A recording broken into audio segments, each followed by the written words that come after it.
का ये हाल हुआ है। आपने देखा इमरान खान को जब हटाया गया उसके बाद के मुल्क के हालात आप देखें, डॉलर का क्या रेट था, पेट्रोल डीजल का क्या रेट था, खाने पीने की अशिया का क्या रेट था, बिजली का यूनिट कितने का था, रोजगार कितना था, इंडस्ट्री कितनी चल रही थी, कारोबार की क्या नौयत थी इस पूरे मुल्क के अंदर, इसके अलावा आपके एक्सपोर्ट की क्या पोजीशन थी। और उनके जाने के बाद से अब तक का हाल देख लें। पाकिस्तान की मेरे ख्याल में तारीख की बदतरीन गवर्नेंस इन्होंने की है और बदतरीन इस वक्त महंगाई हमारे पे मुसलत की गई है। अब दोबारा इन नए लोगों को फिर मैंडेट चोरी करके बिठाया गया है। अगर अवाम इनको लाती है, कोई एतराज़ नहीं था। और हम क्या कह रहे हैं, हम कहते हैं फ्री एंड फेयर अब कमीशन बनाएं और ये हमारे फॉर्म 45 पे रिजल्ट है उसके मुताबिक हमें हक दिया जाए, अवाम को हक दिया जाए। दूसरी जो आपने बात की, अब जैसे भी है अब वो बैठ गए हैं, हम अपना मैंडेट चोरी हुआ है उसकी आवाज़ कानूनी तौर पर उठाते रहेंगे, हक मांगते रहेंगे। साथ साथ अब जो बैठ गए हैं तो जो आप कह रहे हैं कि उसके लिए जो हमारा वर्किंग रिलेशन है, जाहिर बात है हमें रखना है, हम चलेंगे, हमारे जो हकूक़ हैं, हमारी जो चीज़ें हैं सूबे की, उनके हवाले से हम बात भी करेंगे, हम बैठेंगे भी सही। हम इनके साथ बैठ के बातचीत में इनके ऊपर प्रेशर नहीं डालते इस तरह का कि हमें फ़ौरन दे दो। हम पाकिस्तान के हालात को देखकर, फेडरल गवर्नमेंट के हालात को देखकर इनके साथ बैठ के हमारी जो माशी टीम है वो मामला तय करेगी। लेकिन ये कोई ना समझे कि हमें जो है वो इसी तरह ही पहले की तरह ये करके जी करते हैं और लारे लफे दिए जाएंगे। लारे शारों में हम आने वाले नहीं हैं। मेरे सूबे का जो हक है, मेरी आवाम का जो हक है, मैं मांगता हूँ बाय हुक और बाय क्रुक, मुझे देना पड़ेगा। हाँ, उसके लिए बैठ के मामला तय करने को भी मैं तैयार हूँ। मैं आपके माशी हालात को देखते हुए आपको रिलैक्स करने को भी तैयार हूँ। और इसलिए मैं आपको कह रहा हूँ कि मुझे कुछ पैसे उस बात में दें, कुछ पैसे खैर है मेरी कटौती आप करें, लेकिन मेरी बिजली का जो यूनिट है वो मैं आधा दूंगा। आप पैसे काटें, मेरे कर्जा तो उतार रहे हैं आपने मेरा। इसी तरह गैस में भी आपने जो इतनी महंगी कर दी है, मैं 50% आपको देने को तैयार हूँ। मेरी आवाम जो है उसको आप ये फैसिलिटी और ये मैं सब्सिडी दूंगा और ये आपको देनी पड़ेगी। तो मैं हर तरह के मामलात के लिए आईजी के साथ, खाकसारी के साथ आगे चलने के लिए रिलैक्स माहौल में इनको हर तरह की ऑफर देने को तैयार हूँ। लेकिन अगर इन सब बातों के बाद कोई ये समझता है कि कोई डंडे के जोर पे या पहले जिस तरीके से इन्होंने हरकत की हैं हमारे साथ, आपके सामने है, मैं डिटेल में नहीं जाता, हमने आगे बढ़ना है। मैं पिछली बातों को अगर रिपीट करता रहा, उनमें लगा रहा, तो मेरे ख्याल में हम आगे नहीं बढ़ सकते। किसी का अगर ये ख्याल है कि ऐसी पॉलिसी इख्तियार करके हमारा मुंह बंद किया जाएगा, हमारा रास्ता रोका जाएगा, तो ये इनकी भूल है। मैं क्लियर बता रहा हूँ, मैं जब तक कुर्सी पर बैठा हूँ मैं कंप्रोमाइज़ नहीं करूँगा ना अपने सूबे पे ना अपनी आवाम पे। ये हमेशा हमने देखा है कि जब भी वफाक में नून लीग की हुकूमत आती तो खैबर पख्तूनख्वा का बहरान शदीद हो जाता है। दूसरा मेरा ये सवाल है कि खजाना खाली है, सेहत कार्ड को भी बहाल करना है, ये आपने रमजान पैकेज भी दिया, तो किस तरह मैनेज करेंगे आप, क्योंकि ये तो अरबों रुपये इस पर लागत आएगी। देखिए जी, हमारा जो खजाना जो खाली अल्लाह ना करे खाली खजाने को, लेकिन अगर हम अपने पाँव अपनी चादर के मुताबिक फैलाएं और अपनी प्रायोरिटीज़ को हम रख लें सामने, तो मेरे ख्याल में कभी खजाना खाली भी नहीं होगा और हालात भी ठीक रहेंगे। हमने प्रायोरिटाइज़ किया है। प्रायोरिटी 1 अमन व अमान है, प्रायोरिटी 2 लोगों की वेलफेयर है, गुर्बत का खात्मा है, रोज़गार है। प्रायोरिटी 3 पे फिर हमारे पास है कि हमने बेहतर जो सहूलियात देनी है तालीम के हवाले से, रोज़गार के हवाले से और हेल्थ के हवाले से। उसके बाद हमारा फिर आता है डेवलपमेंट। तो हम इन चीज़ों को देखेंगे, अपनी प्रायोरिटी के मुताबिक काम करेंगे और इंशाल्लाह आप परेशान ना हो। इंशाल्लाह हमारा खजाना जब हमें हक मिलता रहेगा तो कभी भी खाली नहीं होगा। नीयत ठीक होनी चाहिए, अदब ठीक होना चाहिए। अवाम पे जब लगाने की नीयत से हम खजाने के ऊपर खजाने को इस्तेमाल करेंगे तो अल्लाह भी हमारी मदद करेगा इंशाअल्लाह। पीटीआई का मोटो है मौरूसी सियासत का खात्मा। कहें कि आपकी जो कैबिनेट तश्कील दी गई उसमें मौरूसी सियासत को परवान चढ़ाया गया, उसमें बदतरीन उसमें मौरूसियत को रखा गया। जी देखिए, मौरूसी सियासत में जो है 2 पहलू हैं। एक है कि आप मेरिट के बगैर करें, एक है मेरिट। अब किसी का भाई होना, रिश्तेदार होना कोई गुनाह तो नहीं है। अगर एक बंदा मेरिट पे है, अवाम के वोट पे जीत के आता है, अवाम के मैंडेट से आता है, तो उसको आप मौरूसी सियासत नहीं कह सकते। अब 24 बंदों में से 2-3 बंदों का आप नाम ले रहे हैं, तो मेरे ख्याल में वो लोग हैं जिन्होंने पार्टी के लिए बड़ी कुर्बानियाँ दी और उन पार्टी की कुर्बानी की बुनियाद पे उन लोगों को मौका दिया गया कि क्योंकि कुर्बानी देने वाले लोग हैं तो आपकी टीम में डिलीवर करें। तो मेरे ख्याल में इस तरह की छोटी छोटी बातों पर इस तरह की जो तनकीद शुरू हो जाती है, मेरे ख्याल में इसी वजह से पाकिस्तान आगे नहीं बढ़ रहा कि हम लोग छोटी छोटी बातों पे उन पे डिस्कशन करके अपना टाइम ज़ाया कर रहे हैं। हमने आगे बढ़ना है। आप ये बताएं कि जो भी है, जिसका रिश्तेदार है या नहीं है, मेरा उसे कंसर्न नहीं है, उसे डिलीवर करना है। डिलीवर करेगा तो सस्टेन करेगा, नहीं करेगा तो फारिग हो जाएगा। सर एक सवाल है, सर अवामी सवाल है, आगे रमजान आ रहा है, बिजली की लोड शेडिंग गैस सर नहीं, इस बारे में सर आप इकदाम करें। हाँ, ये लाजमी आपने चलाना है। अब इसमें मेरी मीटिंग हो गई है 3 घंटे सहरी के टाइम और 3 घंटे अफ्तारी के टाइम। लोड शेडिंग किसी भी गांव में बात कर रहा हूँ, अगर होगी तो एज पर कमिटमेंट मेरे साथ किया है पेस्को चीफ ने, वो उसको वायलेट करेगा। ये पूरी मैं सूबे को ये पैगाम दे रहा हूँ और आपने आवाज़ उठानी है इसके लिए। मुझे पता नहीं चलेगा जब तक आप आवाज़ नहीं उठाएंगे। मैं फिर रिपीट कर रहा हूँ, आप मेरी टीम है, आप मुझे बताएंगे गैस और बिजली 3 घंटे और 3 घंटे आपको सहरी के टाइम भी मिलेगी, अफ्तारी के टाइम भी मिलेगी, दरमियानी भी मिलेगी। आगे जाके हमारे 2 तरह के लॉसेज हैं।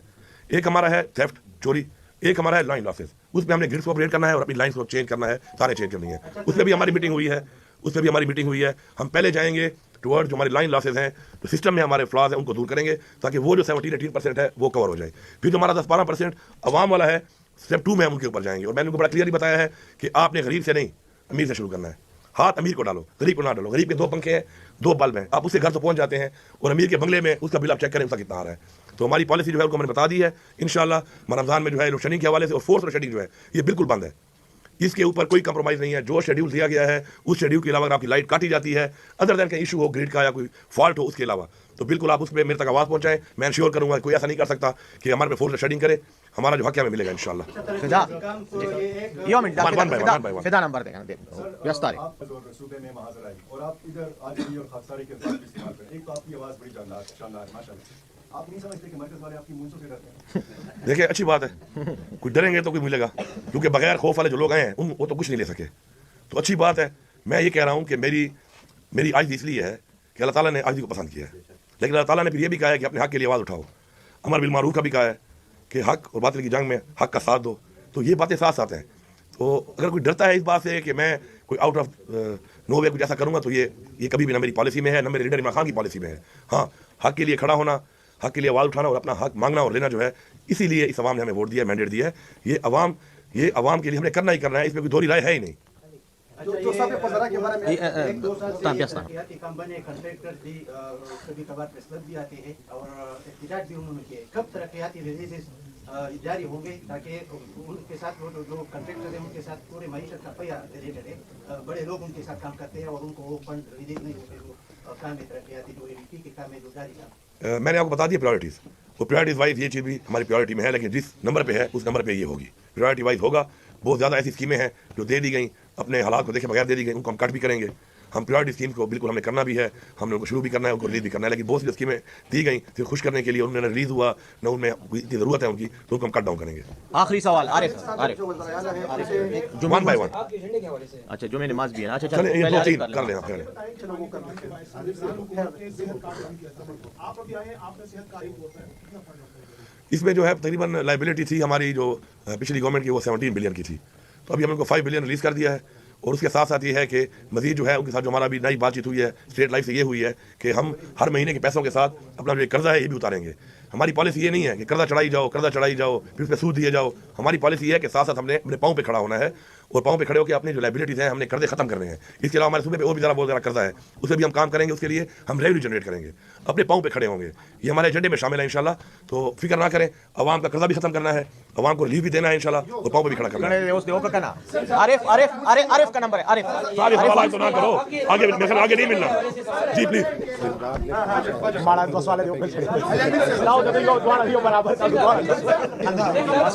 आपके एजेंडे के हवाले से सवाल है कि एक तो आपने ये कहा कि रमजान पैकेज देने का तरीकाकार क्या होगा, आप खुद से स्टेप बनाएंगे, लोग अप्लाई करेंगे। दूसरा ये आप सेहत इंसाफ कार्ड जो आपने एक्टिव कर दिया है, पिछले दिनों की स्टोरी आई थी कि 8,000-9,000 रुपये में जो अपेंडिक्स का ऑपरेशन होता है वो सेहत कार्ड पे 1,46,000 रुपये में हुआ है।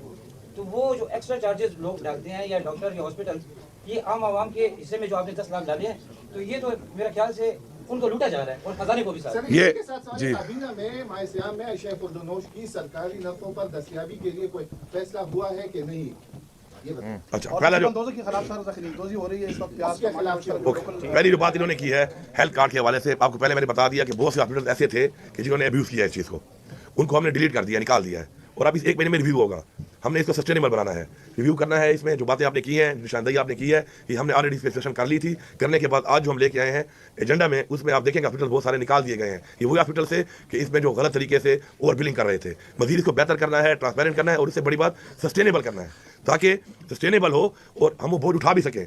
और इसमें कुछ और भी हमने रिफॉर्म कर रहे हैं अभी। फॉर एग्जाम्पल मैं भी फ्री इलाज करवा रहा हूँ या करा सकता हूँ, ये जायज़ नहीं है। मुझे ये चाहिए कि खास परसेंटेज मुझे जमा करानी चाहिए ताकि मेरे उन पैसों से किसी गरीब का इलाज फ्री हो। तो हमने इसको मजीद बेहतर करना है, इसमें हमने रिव्यू करना है, इसका बेहतरी लानी है। दूसरी जो बात आप कर रहे थे रमजान पैकेज में आपको बताया कि ट्रांसपेरेंसी के लिए हमारे पास जो एहसास का और बिस्क का डाटा है वो एक ट्रांसपेरेंट डाटा है, उसके लिए मैकेनिज्म है। और फलाह बैंक के पास बहुत सारे सेंटर्स हैं जिनसे वो तकसीम कर रहे हैं, क्योंकि हमने जल्दी करना चाहिए। तो उसके जरिए वो होगा इंशाल्लाह, ट्रांसपेरेंट तरीके से होगा। और हम कैश दे रहे हैं, और हम जो कैश दे रहे हैं इससे माशाल्लाह जो इस वक्त पंजाब में दिया जा रहा है वो 3,500 का एक खानदान के लिए है। हम पूरा 10,000 का दे रहे हैं और हम सामान नहीं दे रहे। हमने लोगों को लाइनों में खड़ा नहीं करना, हमने लोगों की तस्वीर नहीं करनी, हमने लोगों को इज्जत से वो चीज़ पहुंचानी है। और फिर उनकी मर्जी है कि जो उनकी रिक्वायरमेंट है उसके मुताबिक वो अपना परचेजिंग उससे कर सके। बजट के मुताबिक बताइएगा, क्योंकि बजट पहले से मंजूर ही नहीं हो चुका है। अभी 3 महीने